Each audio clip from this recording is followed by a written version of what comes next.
our last topic today. Let's talk about this No Child Left Behind thing. It has been teacher after teacher recently getting fired for giving students zeros or 50% for not turning in assignments. And they're literally losing their job because there's no child left behind. In the meantime, children are being passed to the next grade and they're not ready. They're not,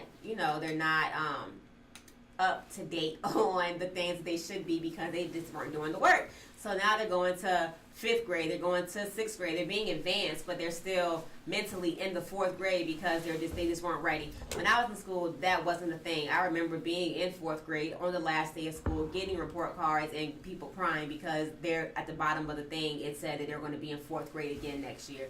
So it was hard on kids, and I'm sure that is a psychological thing that they have to deal with. But at the end of the day, I'd rather my child be left behind than pushed forward to a grade that they're not ready for. You know who pushed for that?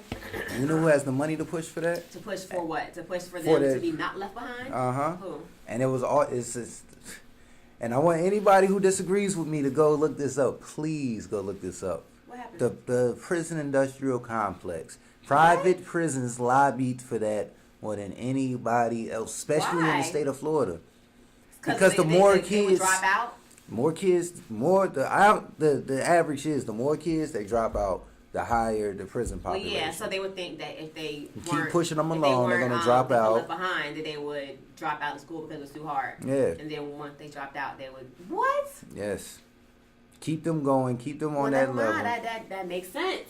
Push them in them schools. Keep them with the people of their age.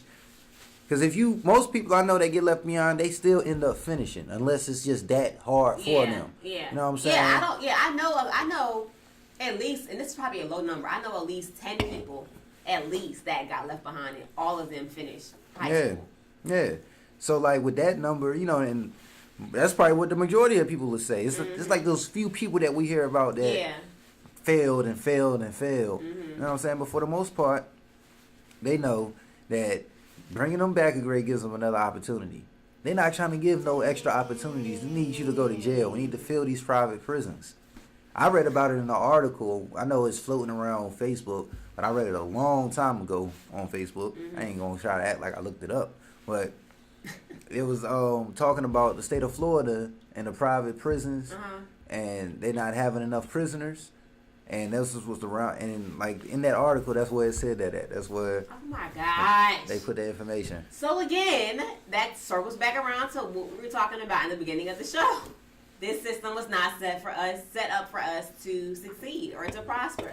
If they're intentionally pushing you ahead when you're not ready, that's like sending your kids to live on their own at 15 and not 18. Yeah. It's the same thing.